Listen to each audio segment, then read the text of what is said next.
of 6 kids. I have done childcare for many, many years. And so my philosophy kind of has evolved over the years. My oldest is 26 years old. And so at one point I was of the thought that, just eat it. And that wasn't working for one of my kids. And so I really had to stop and think about my thoughts on foods, and also on just a different way of thinking about it. So my philosophy is a little bit different than some other people's. So one thing, my very first tip is, do not focus on the child eating or not eating.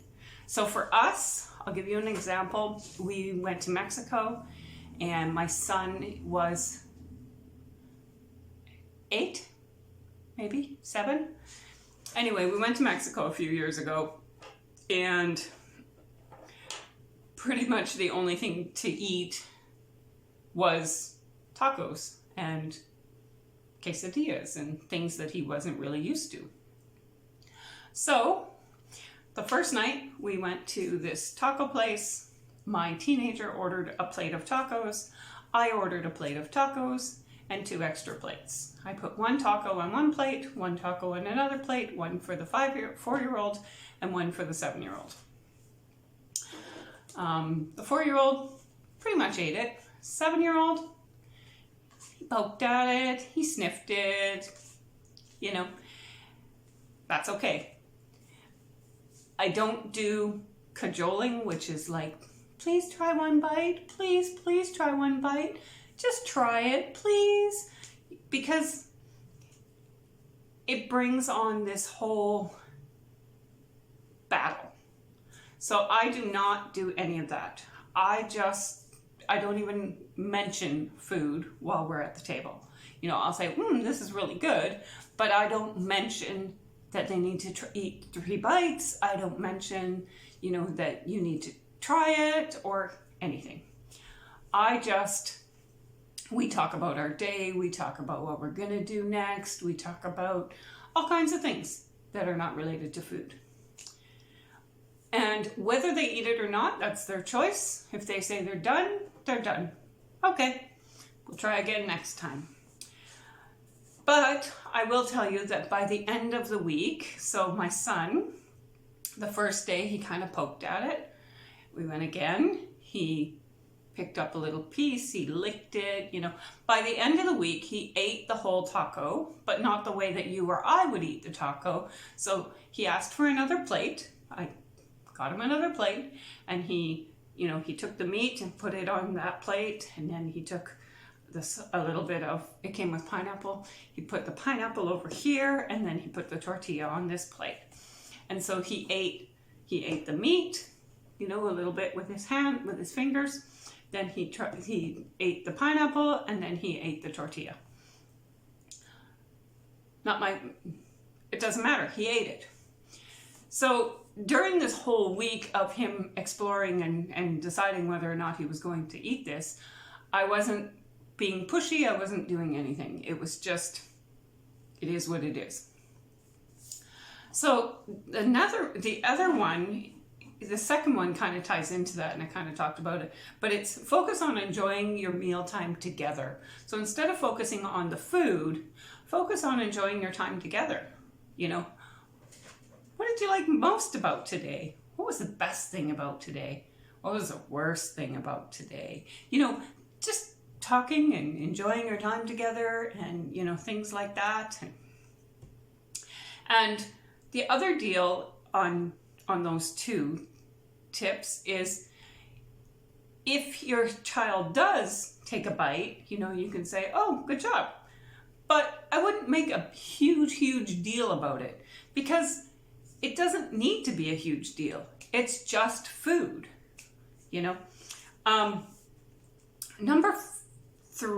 Number 3 is, don't buy things that you don't want them to have. So if your child, for example, let's say they really like cookies, but you don't want them to fill up on cookies because you want them to eat meals. Don't buy the cookies. Like, do not have cookies in the house. I'm not saying that we don't have cookies. That's not true at all. But they're put up high. They're not where they can see them. And it's just not a big deal in our house anymore. But if I had a huge problem with cookies or something that you didn't really want them to eat and that's all they're eating, then stop buying it. I know it sounds simple, but I mean, if it's not in the house, I want a cookie. Sorry, we don't have any. Can I offer you some fruit? Can I offer you a vegetable? Can I offer you, there's just other things. Number 4, and I find it really important, is consider all attempts as possible. So all attempts at trying the food as possible. Now, attempts for me don't necessarily mean picking up the food and putting it in your mouth and chewing it up and swallowing it. That's a pretty big step. So for me, an attempt is poking it, sniffing it, licking it, putting it in your hands and feeling it. Whatever is an attempt. So even if all they do is put their face down and sniff it, that's an attempt, because trying something that you maybe never tried before, or it looks pretty funny or disgusting, is a huge step. So I know for me, I'm quite picky about my food, and if it doesn't look right, I probably won't eat it. If it doesn't smell right, I probably won't eat it.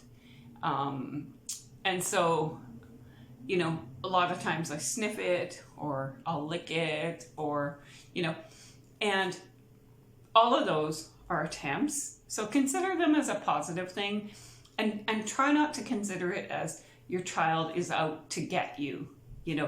I know you worked hard to either buy that meal or make that meal, but in the long run, they will eat eventually. And even a child on the spectrum eventually will find something that they like and will eat it.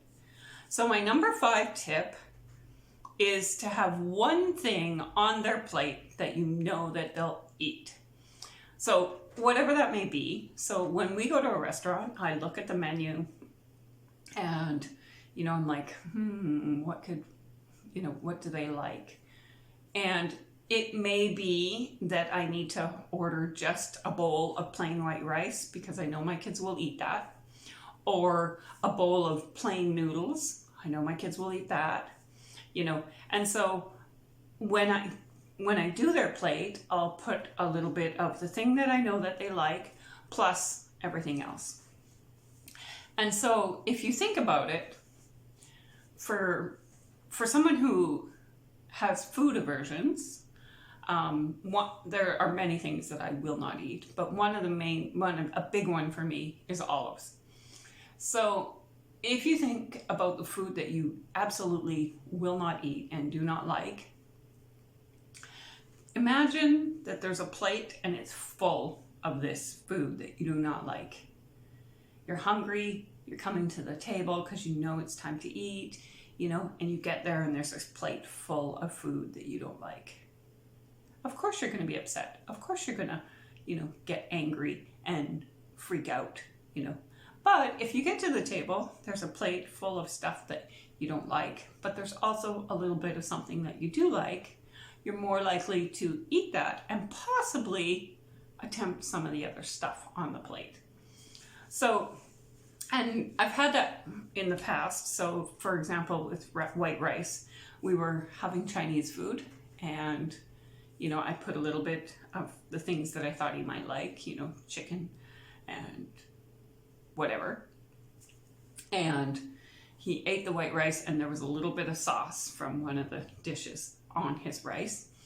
And he tried it and he realized that he liked it. So then he ate the next dish, So having one thing that they like is a really good idea. So those are my 5 tips for picky eaters. Don't focus on the child eating or not eating. Focus on enjoying your meal together and not on the food. Don't buy things you don't want them to have. Consider all attempts as positive and have one thing on their plate that you know that they will eat. So I hope those 5 tips for picky eaters are helpful for you. Please let me know in the comments if you have any other tips.